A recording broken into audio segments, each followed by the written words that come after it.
Hello, my name is Russell Myers. Welcome to Issues Unite. Europeans have a lot more political awareness than Americans do.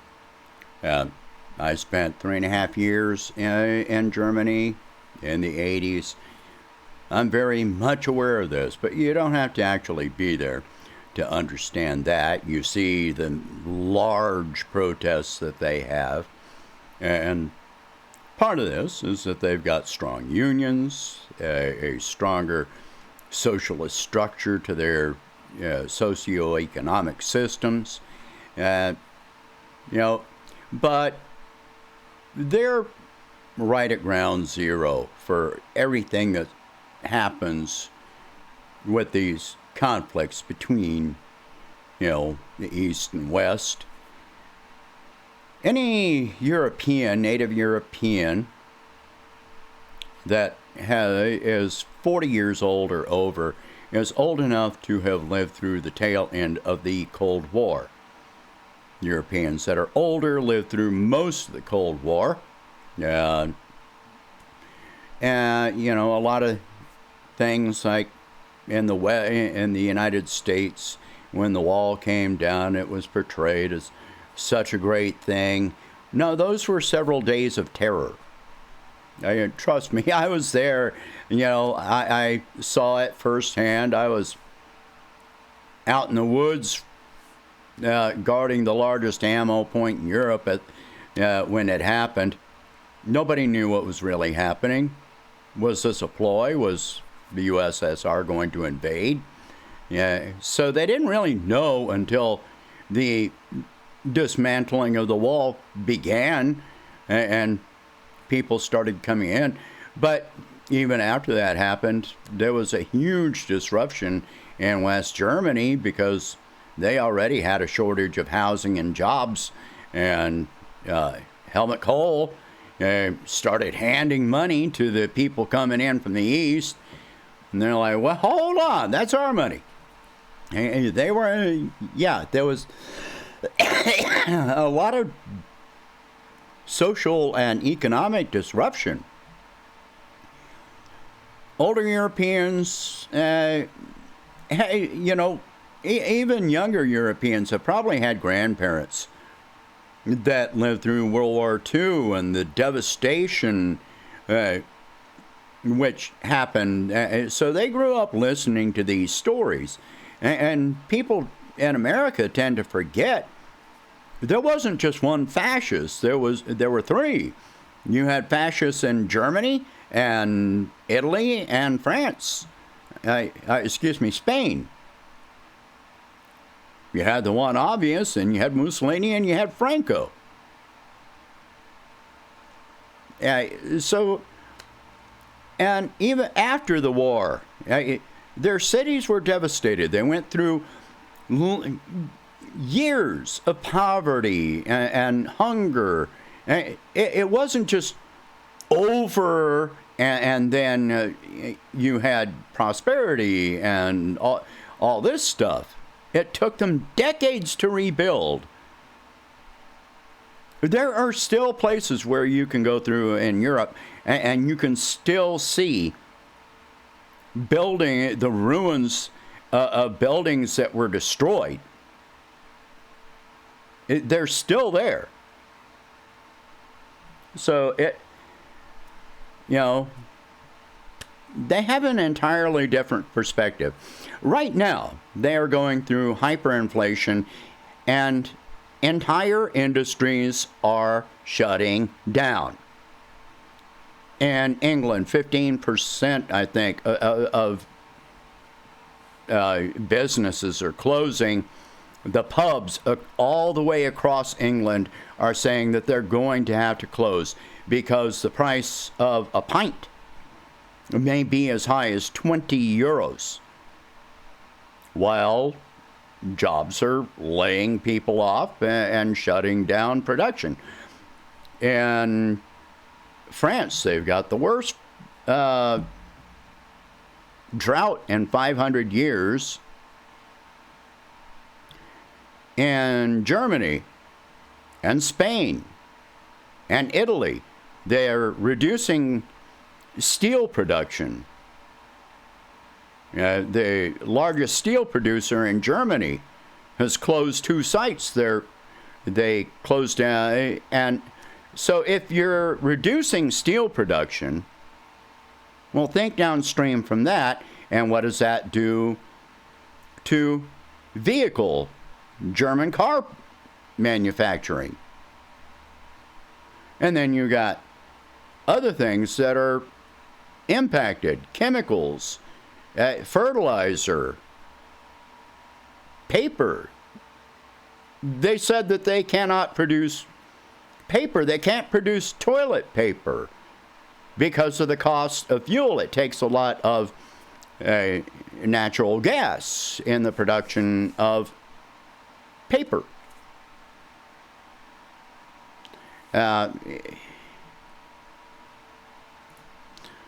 Their utility bills have risen as much as 700% in 1 year.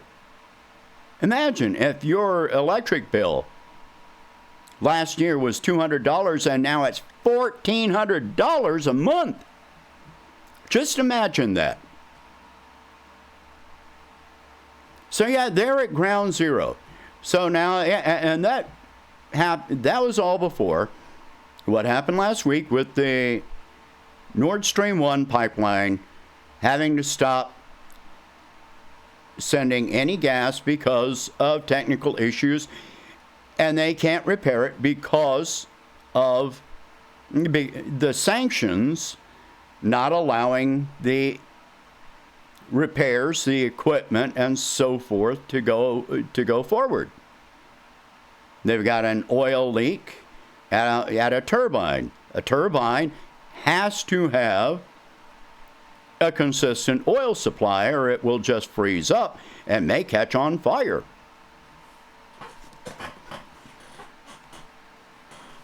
If you think that they are not terrified that the nuclear plant in Ukraine could go into meltdown and send radiological poisoning across the entire continent, you're wrong.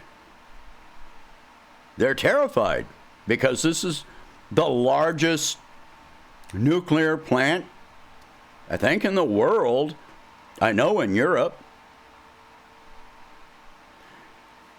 So this is a very real possibility. And the water supply has already been damaged to that plant. Shelling hit fuel oil storage, which contaminated the water supply for the cooling for the plant. If you send fuel oil contaminated water into the cooling system, then you're going to have a meltdown. It will happen. Anyway, so Germany is stating that they've got their gas reserves up at 80%, maybe up to 95%. But here's the thing. Those reserves only account for domestic household heating and such. And they say that they're going to announce some bill to help subsidize that. Yeah, they're not nationalizing it. They're still paying for the corporate profits of the energy companies.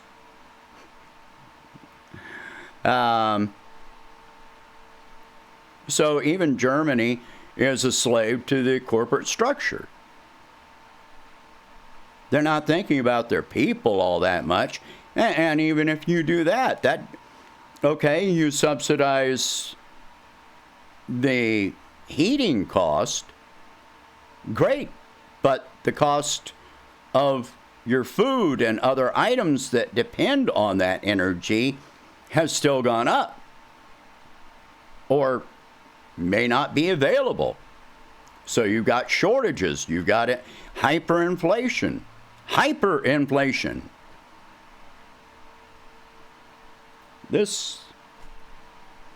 Anyway, so in situations like this, you go from one level to another. First, you've got people complaining, grumbling. Then you wind up with small protests. Then you wind up with medium to large protests. This is the stage that we are at now. This past weekend, there were protests in Brussels, Belgium, Prague, Czechoslovakia, and Paris, France. These people are not supporting the idea of continuing warfare. Every one of these protests, these protesters largely are saying, get out of NATO. They want their countries to withdraw from NATO. That is not supporting warfare. They're looking at things like their own weapon stockpiles being depleted to the point where their countries are saying, well, we have to slow down or stop sending aid to Ukraine. And Germany and the United States have said that they'll send more. They've committed themselves to sending more weapons, but the weapons take so long to produce that the weapons won't be there until late 2023 or sometime in 2024. Then they're looking at the performance of these vehicles, which are breaking down. German artillery has been breaking down in Ukraine. UK, their armored vehicles have been breaking down. Now, it's very possible that Russian equipment is breaking down too, but they're able to replace it very quickly.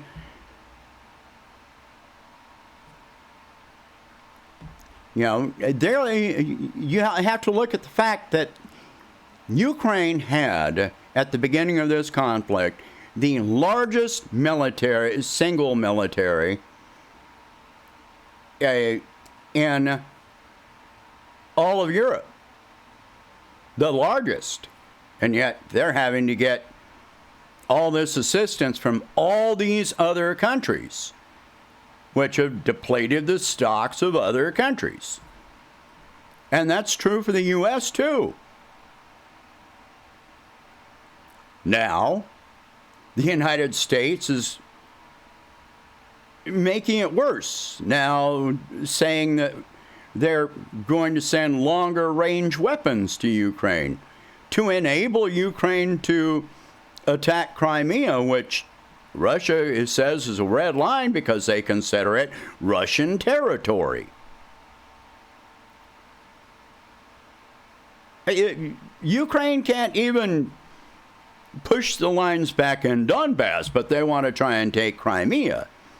Their Kherson offensive was an absolute failure within hours. And that's not from Russian sources. That is from sources in Ukraine, the doctors treating the thousands and thousands of casualties that were coming back. Yeah, I mean, French doctors that were over there are reporting these things. So you got failing equipment, failing economies, hyperinflation, unemployment. So when you got these protests, those protests are going to get larger and larger. And from peaceful protests, where do you think that goes? It winds up being riots. Remember, the Yellow Vest protests have actually never stopped. They've been going on for what, 3-4 years now? Yeah, Europeans are a lot more likely to do this because their lives are on the line. Germany talking about setting up warming centers. So if you can't afford to heat your home, you can go into these warming centers where you got lots of people, and this is right after the pandemic. They don't want to be in these huge group situations. Even if you think about a bomb shelter, you're going to put all these people in there. Oh, great, you're safe from bombs, but now you're going to spread disease. And what happens? What happens from there? These are things that you have to think about.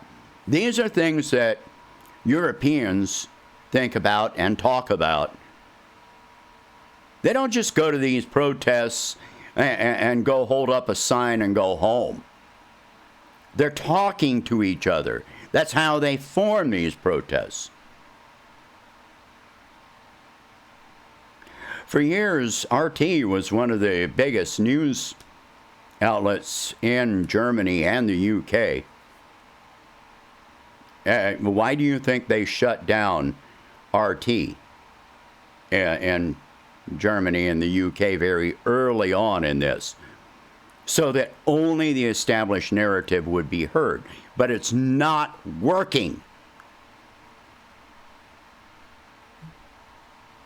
Russia has been selling natural gas to Germany since the 1980s. The Nord Stream 2 pipeline, which this was not a Russian idea. It wasn't Russia that wanted it. It was Germany. At least half of the Nord Stream 2 pipeline was funded by German investors who've lost their money now. You think they're happy?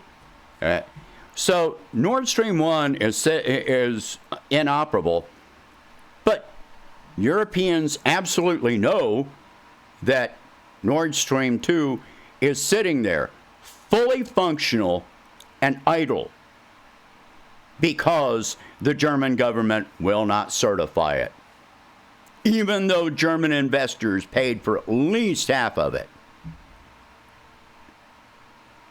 while they're paying so much for energy and being laid off from their jobs because of this. More weapons are not going to fix this. You need peace talks.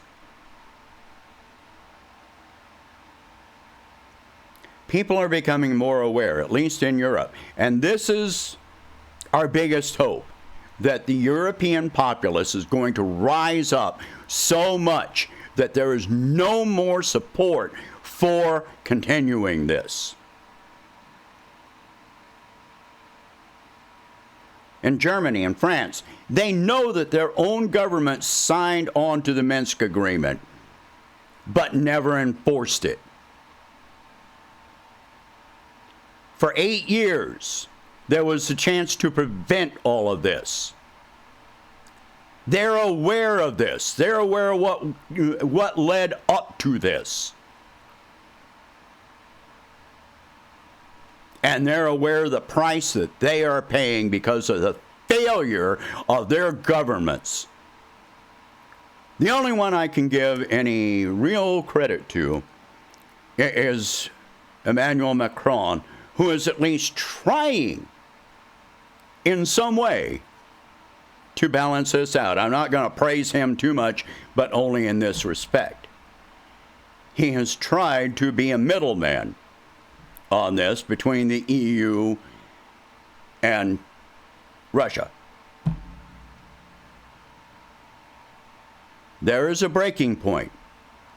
There doesn't need to be a war across Europe for Europe to be broken.